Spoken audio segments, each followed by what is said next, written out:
Dave Livingstone, o célebre missionário e explorador, 1813-1873. Certo comerciante, ao visitar a abadia de Westminster, em Londres, onde se acham sepultados os reis e vultos eminentes da Inglaterra, inquiriu qual túmulo, excluindo o do soldado desconhecido, era o mais visitado. O porteiro respondeu que era o de Dave Livingstone. São poucos os humildes e fiéis servos de Deus que o mundo distingue e honra assim. Conta-se que em Glasgow, depois de passar 16 anos na África, Livingstone foi convidado a fazer um discurso perante o corpo discente da universidade. Os alunos resolveram vaiar esse camarada missionário, fazendo o maior barulho possível. Certa testemunha do acontecimento disse: contudo, desde o momento em que Livingstone compareceu perante eles, magro e delgado, depois de cair 31 vezes de febre nas matas da África e com um braço descansando numa tipóia depois do encontro com um leão, os alunos guardaram grande silêncio. Ouviram com o maior respeito tudo o que o orador relatou e a maneira como Jesus cumprira a sua promessa. Eis que eu estou convosco todos os dias, até a consumação dos séculos. Dave Livingstone nasceu na Escócia. Seu pai, Neil Livingstone, costumava contar aos filhos as proezas de seus antepassados por 8 gerações. Um dos bisavôs de Dave fugira com a família dos cruéis pactuários para os pantanais e montes escabrosos, onde podia adorar a Deus em espírito e em verdade. Mas mesmo esses cultos, que se realizavam entre os espinhos e às vezes no gelo, eram interrompidos, de vez em quando, pela cavalaria que chegava galopando para matar ou levar presos, tanto homens como mulheres. Os pais de Dave criavam seus filhos no temor do Senhor. O lar era sempre alegre e servia como notável modelo de todas as virtudes domésticas. Não se perdia uma hora durante os 7 dias da semana, e o domingo era esperado e honrado como o dia de descanso. Com a idade de 9 anos, Dave ganhou um Novo Testamento, prêmio oferecido ao repetir de cor o capítulo mais comprido da Bíblia, o Salmo 119. Entre as recordações mais sagradas da minha infância, escreveu Livingstone, estão as da economia da minha mãe para que os poucos recursos fossem suficientes para todos os membros da família. Quando completei 10 anos de idade, meus pais me colocaram em uma tecelagem para que eu ajudasse a sustentar a família. Com parte do salário da primeira semana, comprei uma gramática de latim. Dave iniciava o dia na tecelagem às 6 horas da manhã e, com intervalos para o café e o almoço, trabalhava até 8 da noite. Segurava a sua gramática aberta na máquina de fiar algodão e, enquanto trabalhava, estudava linha por linha. Às 8 horas da noite, dirigia-se, sem perder tempo, à escola noturna. Depois das aulas, estudava as lições para o dia seguinte, às vezes até a meia-noite, quando a mãe tinha de obrigá-lo a apagar a luz e dormir. A inscrição no túmulo dos pais de Dave Livingstone indica as privações no lar paterno. Para marcar o lugar onde descansa Neil Livingstone e Agnes Hunter, sua esposa, e para exprimir a gratidão a Deus dos seus filhos, João, Dave, Janet, Carlos e Agnes, por pais pobres e piedosos. Os amigos insistiam em que ele mudasse as últimas palavras para pais pobres, mas piedosos. Grifo do autor. Contudo, Dave recusou porque, para ele, tanto a pobreza como a piedade eram motivos de gratidão. Sempre considerou o fato de aprender a trabalhar longos dias, mês após mês, ano atrás ano, na fábrica de algodão, uma das maiores felicidades da sua vida. Nos feriados, Dave gostava de pescar e fazer longas excursões pelos campos e as margens dos rios. Esses passeios extensos lhe serviam tanto de instrução como de recreio. Saía para verificar na própria natureza o que estudara nos livros sobre botânica e geologia. Sem o saber, ele assim se preparava em corpo e mente para as explorações científicas e para o que escreveria com exatidão acerca da natureza na África. Aos 20 anos, houve grande mudança espiritual em Dave Livingstone, que determinou o rumo de todo o resto da sua vida. A bênção divina inundou-lhe o ser como inundara o coração do apóstolo Paulo ou de Agostinho, e outros do mesmo tipo, dominando os desejos carnais. Atos de abnegação, muito difíceis de executar sob a lei férrea da consciência, tornaram-se serviços de vontade livre sob o brilho do amor divino. É evidente que fora movido por uma força calma, mas tremenda, dentro do próprio coração, até o fim da vida. O amor que começou a comovê-lo na casa paterna continuou a inspirá-lo durante todas as longas e enfadonhas viagens pela África e o levou a ajoelhar-se à meia-noite no rancho em Ilala, de onde seu espírito, enquanto ainda orava, voltou ao seu Deus e Salvador.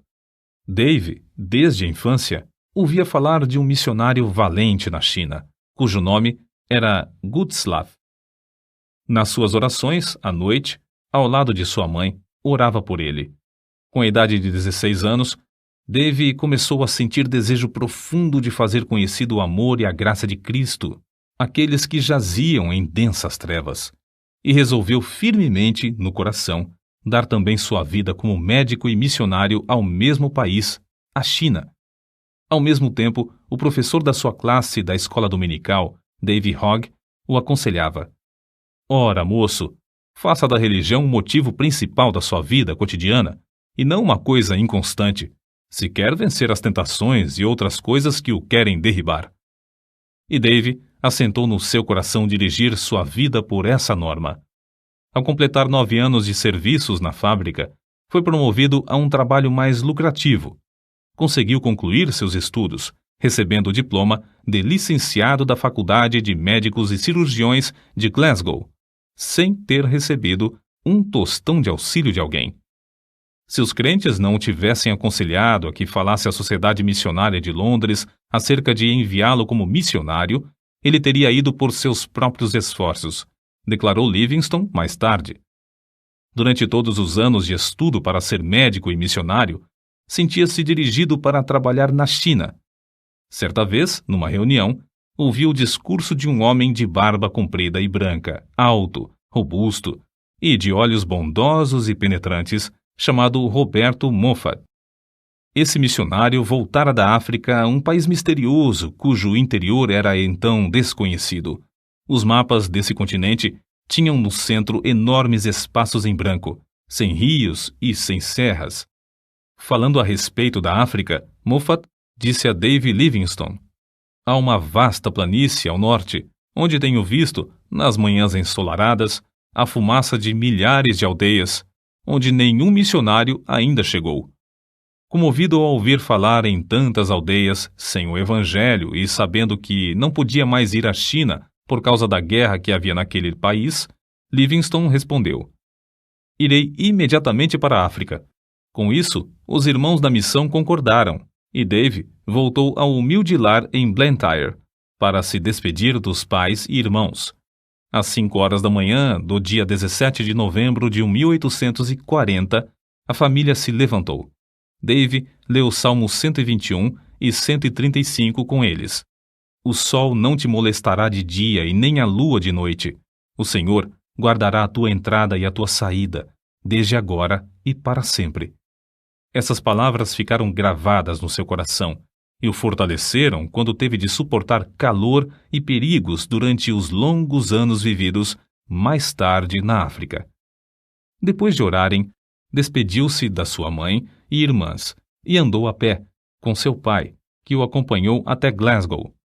Depois de se despedirem um do outro, Dave embarcou no navio para não mais ver, aqui na terra, o rosto nobre de New Livingstone.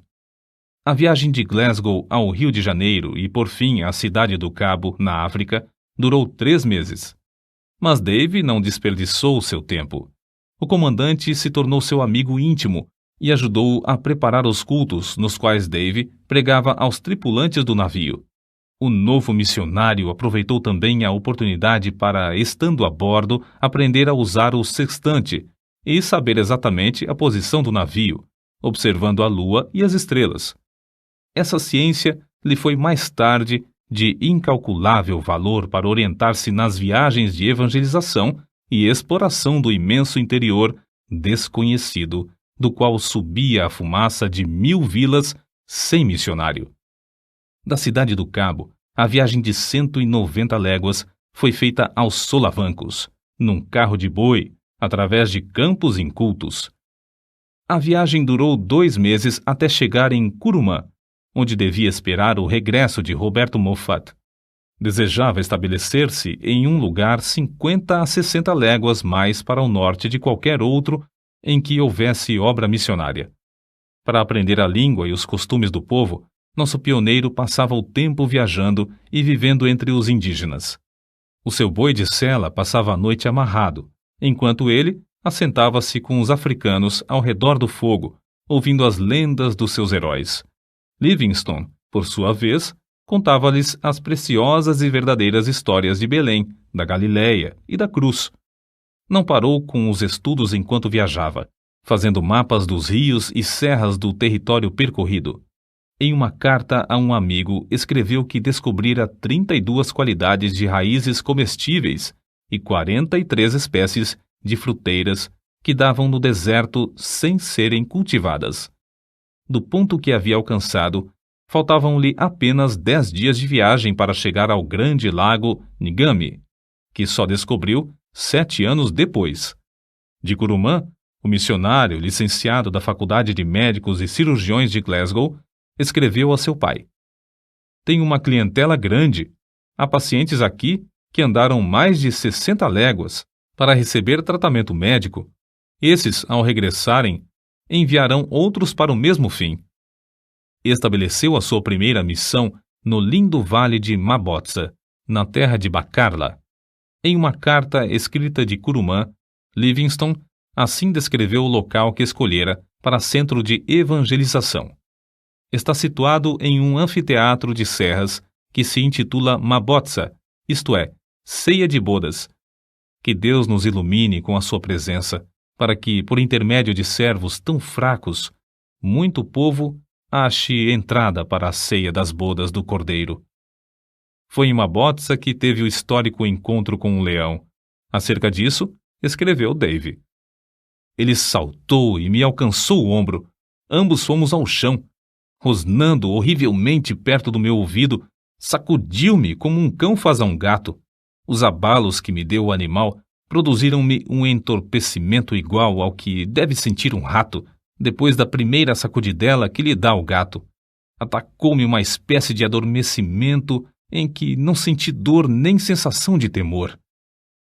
Contudo, antes de a fera ter tempo de matar, deixou-o para atacar outro homem, que, de lança na mão, entrara na luta. O ombro dilacerado de Livingstone nunca sarou completamente. Ele nunca mais pôde apontar um rifle ou levar a mão à cabeça sem sentir dores. Foi na casa de Roberto Moffat, em Curumã, que chegou a conhecer Maria, a filha mais velha desse missionário. Depois de abrir a missão em Mabotsa, os dois se casaram. 6 filhos foram fruto desse enlace. Depois de Livingstone se casar, a escola dominical em Mabotsa transformou-se em escola diária e tinha como professora a esposa do missionário. Shelley, o chefe da tribo, tornou-se grande estudante da Bíblia, mas queria converter todo o seu povo à força de litupa, isto é, chicote de couro de rinoceronte. Shelley iniciou o culto doméstico em casa e o próprio Livingstone admirou-se da sua maneira simples e inata de orar. Era costume de Livingstone começar o dia com um culto doméstico, e não é de admirar que o chefe o adotasse também. Livingstone foi obrigado a mudar-se para Shonuane, 10 léguas distante, e mais tarde, por falta de água, ele e todo o povo foram para Kolobeng. Foi nesse último lugar que o chefe da tribo construiu uma casa para os cultos e Livingstone, com grande sacrifício de dinheiro e labor, edificou a sua terceira residência. Nessa casa morou 5 anos para nunca mais conseguir se fixar em qualquer lugar na terra.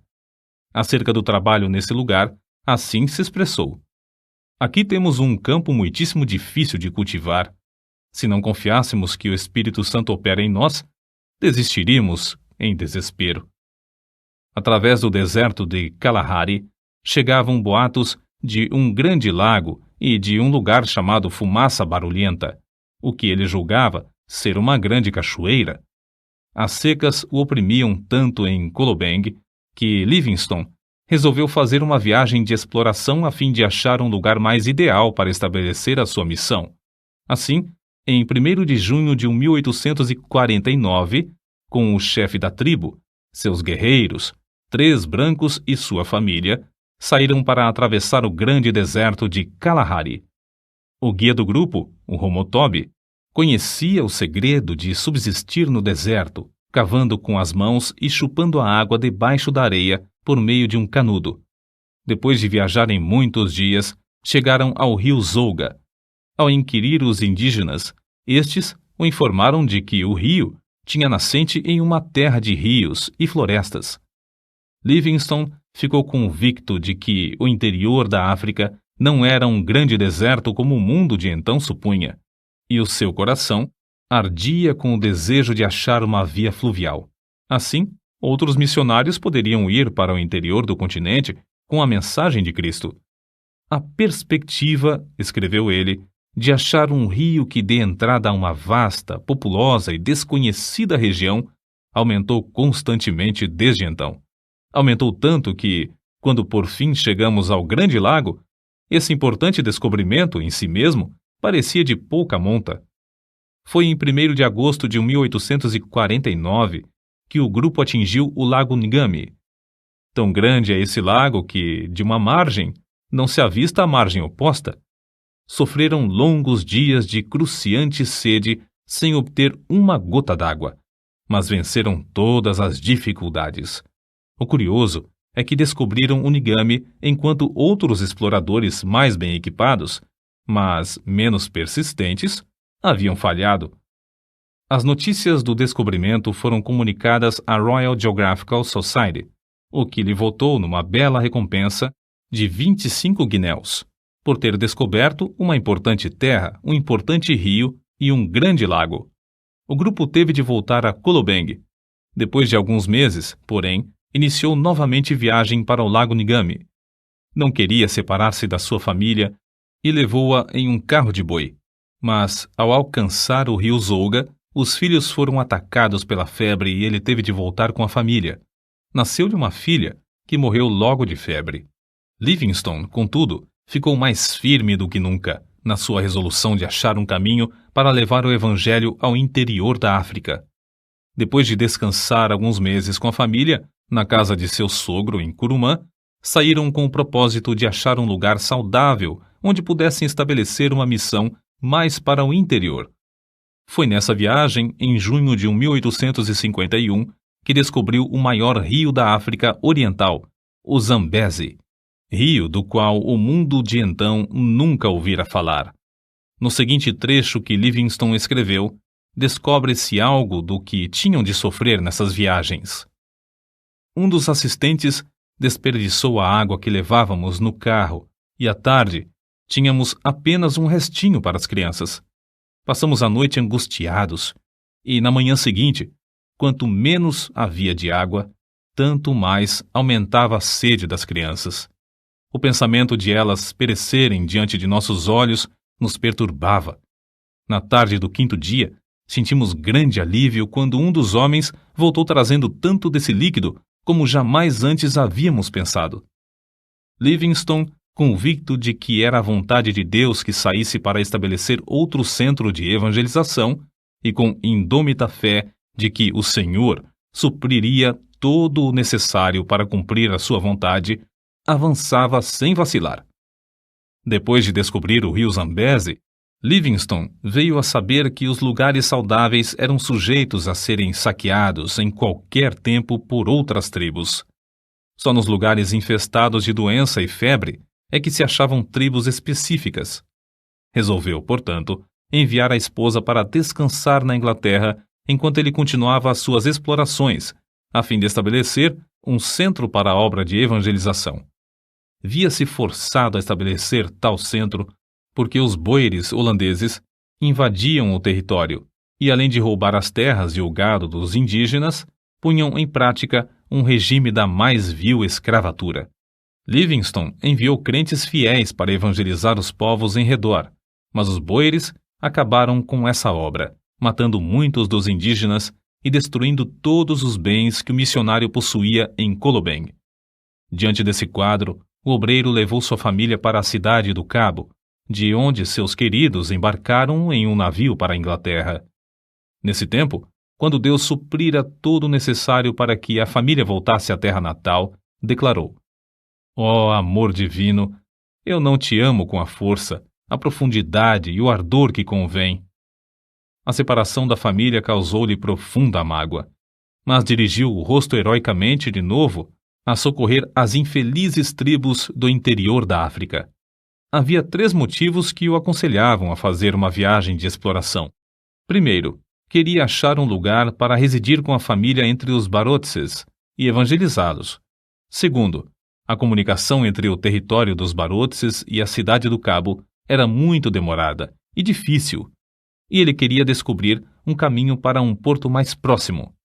Terceiro, queria fazer todo o possível para influenciar as autoridades contra o horrendo tráfico de escravos. Foi nessa época da sua vida que Livingstone, por suas proezas, tornou-se conhecido no mundo inteiro. No seu ardor, desejando que Deus lhe poupasse a vida e o usasse em abrir o continente para a entrada do Evangelho, orou assim: Ó Jesus, rogo que me enchas agora com o teu amor e me aceites e me uses um pouco para a tua glória. Até agora não fiz nada para ti, mas quero fazer algo. Ó, eu te imploro que me aceites e me uses e que seja tua toda a glória. Escreveu mais ainda: Não valeria coisa alguma o que possuo ou o que possuirei, a não ser em relação ao reino de Cristo. Se alguma coisa que tenho pode servir para o teu reino, dar-lhe-ei a ele, a quem devo tudo neste mundo e durante a eternidade. Livingstone atravessou ida e volta o continente africano desde a foz do Zambeze a São Paulo de Luanda. Façanha esta realizada pela primeira vez por um branco. Nas memórias que escrevia diariamente, nota-se como admirava as lindas paisagens de um continente que o mundo julgava ser um vasto deserto. Chegou a Luanda magro e doente. Apesar da insistência do cônsul britânico para que regressasse à Inglaterra, a fim de recuperar a saúde abalada, ele voltou a Zambeze por outro caminho, a fim de levar seus fiéis companheiros até em casa, conforme lhes prometera antes de iniciarem a viagem. Nessa viagem, Livingstone descobriu as magníficas cataratas de Vitória, nome que ele deu às grandes quedas em homenagem à rainha da Inglaterra. Nesse lugar, o rio Zambeze tem a largura de mais de 1 quilômetro. Ali, as águas desse grande rio se precipitam espetacularmente de uma altura de 100 metros. Livingstone continuou a pregar o evangelho constantemente, às vezes a auditórios de mais de 1000 indígenas. Antes de tudo, esforçava-se para ganhar a estima das tribos hostis, por onde passava, por sua conduta cristã, em grande contraste com a dos mercadores de escravos. Sozinho, com seus fiéis macololos, caiu 31 vezes de febre nos matagais, durante um período de 7 meses. Mas não era tanto o sofrimento físico. Suas cartas revelam a sua angústia de espírito ao ver os horrores do povo africano massacrado e arrebentado dos seus lares, conduzido como gado para ser vendido no mercado. De um lugar alto onde subiu, contou 17 aldeias em chamas, incendiadas por esses nefandos mercadores de seres humanos. Prometera à sua esposa reunir-se com a família depois de 2 anos. Mas passaram-se 4 anos e meio antes que ela recebesse qualquer notícia dele. Por fim, após uma ausência de 17 anos da pátria, regressou à Inglaterra. Voltou à civilização e à sua família como quem volta da morte. Antes de desembarcar, soube que seu querido pai falecera. Em toda a história de Livingstone, não se conta um acontecimento mais comovente do que o seu reencontro com a esposa e filhos. Na Inglaterra, foi aclamado e honrado como heróico descobridor e grande benfeitor da humanidade. Os diários publicavam os seus atos de bravura. As multidões afluíam para ouvi-lo contar a sua história, como relata este trecho de sua biografia. O Dr. Livingstone era muito humilde. Temia passear nas ruas, receando ser atropelado pelas massas. Certo dia, na Regent Street, em Londres, foi apertado por tão grande multidão que só com grande dificuldade conseguiu refugiar-se num táxi. Pela mesma razão, evitava ir aos cultos.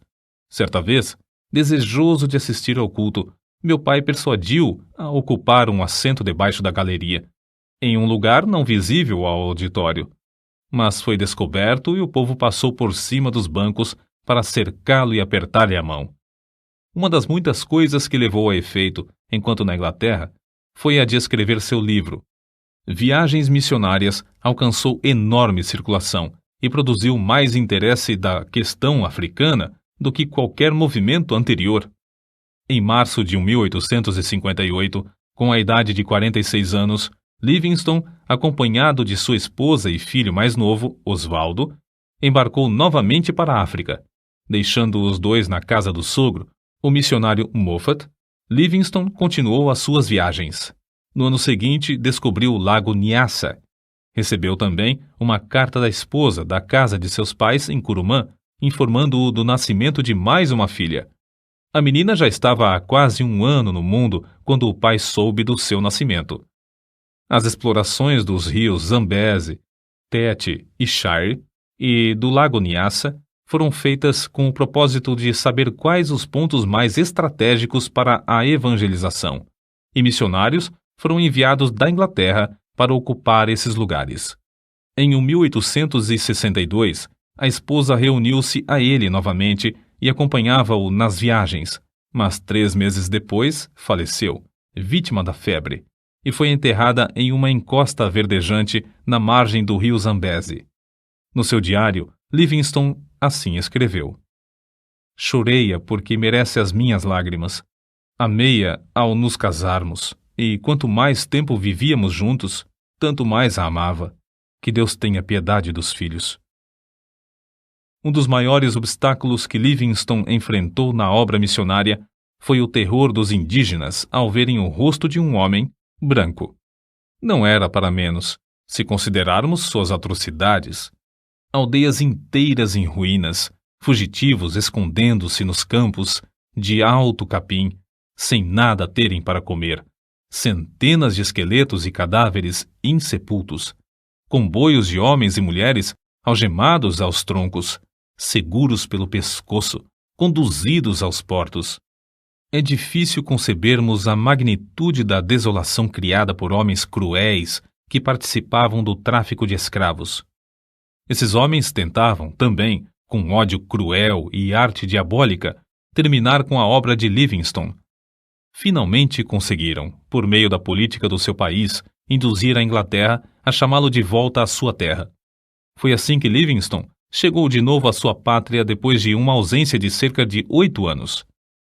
Os crentes e amigos na Inglaterra, animados pela visão de Livingstone, começaram a orar e enviar-lhe dinheiro para continuar sua obra no continente negro. O nosso herói desembarcou pela 3ª e última vez na África, em Zanzibar.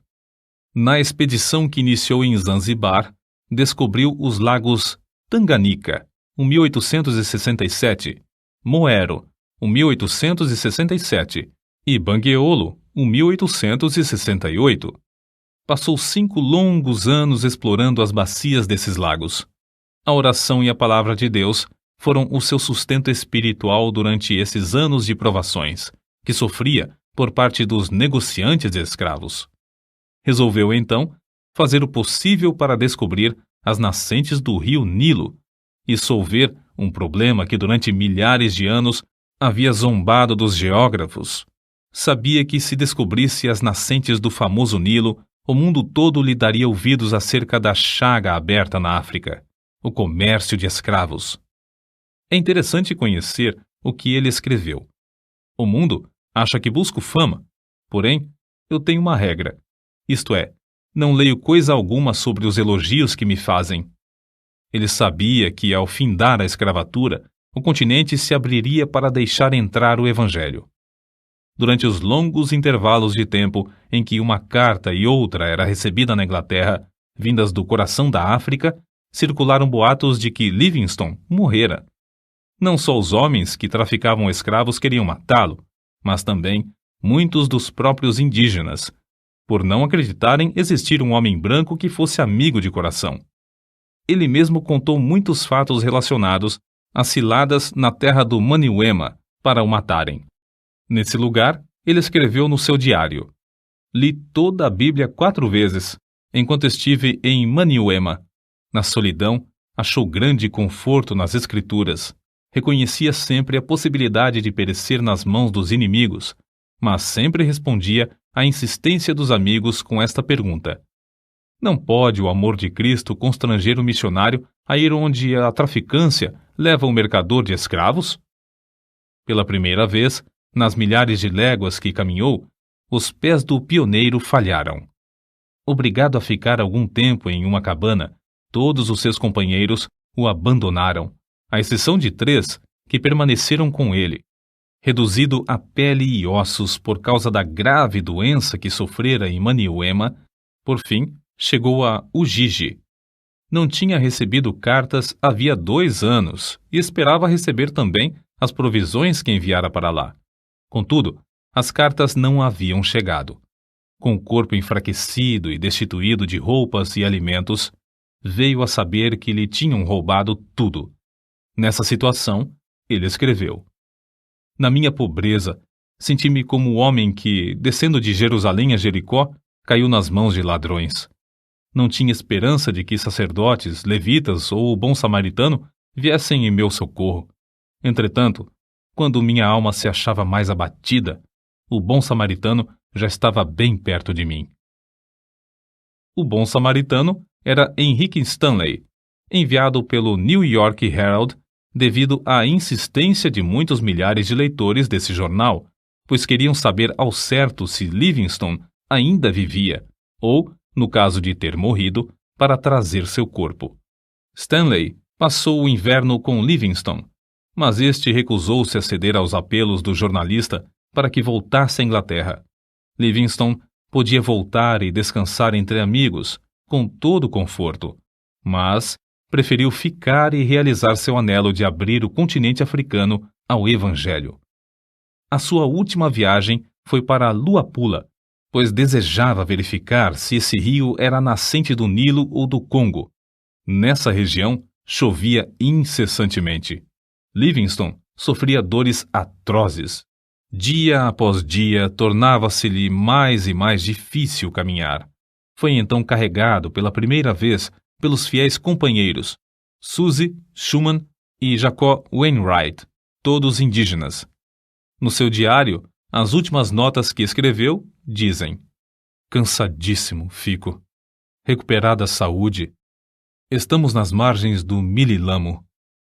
Chegaram à aldeia de Chitambo, em Ilala, onde Suzy fez uma cabana para ele. Nessa cabana, a 1º de maio de 1873, fiel Suzy achou seu bondoso mestre de joelhos ao lado da cama, morto. Orou enquanto viveu e partiu deste mundo orando.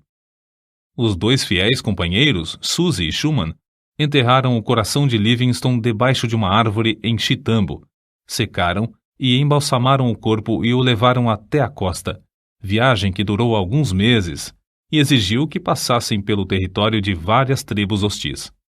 O sacrifício desses valentes filhos da África, sem terem qualquer propósito de remuneração, não será esquecido por Deus nem pelo mundo. O corpo, depois de chegar em Zanzibar, foi transportado para a Inglaterra, onde foi sepultado na abadia de Westminster, entre os monumentos dos reis e heróis daquela nação. Não havia dúvida quanto ao corpo de Livingstone. Era fácil de identificar. O osso de cima do braço esquerdo tinha distintamente as marcas dos dentes do leão que o atacara. Entre os que assistiram ao enterro estavam seus filhos e o velho missionário Roberto Moffat, pai de sua querida esposa. A multidão consistia de povo humilde que o amava e dos grandes que o honravam e respeitavam. Conta-se que, entre as multidões que permaneciam nas calçadas das ruas de Londres no dia em que o cortejo acompanhava o corpo de David Livingstone, havia um velho chorando amargamente. Ao lhe perguntarem por que chorava, respondeu: "É porque Davizinho e eu nascemos na mesma aldeia, cursamos o mesmo colégio, assistimos à mesma escola dominical e trabalhávamos na mesma máquina de fiar. Mas Davizinho foi por aquele caminho e eu por este. Agora, ele é honrado pela nação, enquanto eu sou desprezado, desconhecido e desonrado. O único futuro para mim é o enterro de beberrão." Grifo do autor.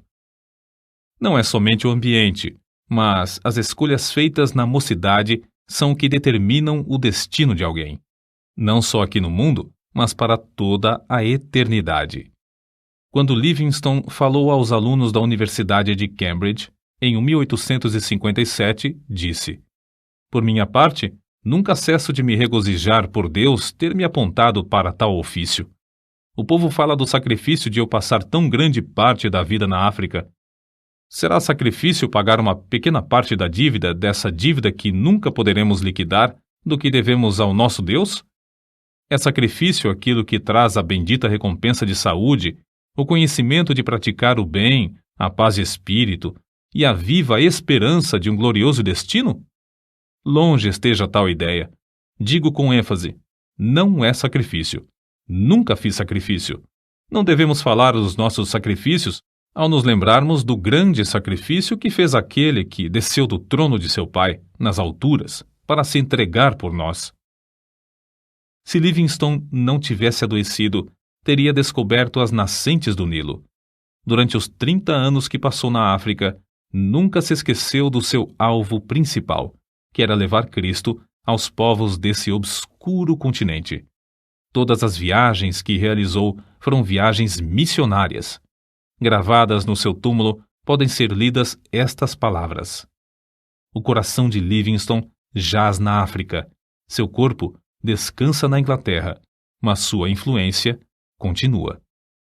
Gravados para sempre na história da Igreja de Cristo estão os grandes êxitos obtidos na África por Livingstone, durante um período de mais de 75 anos depois de sua morte.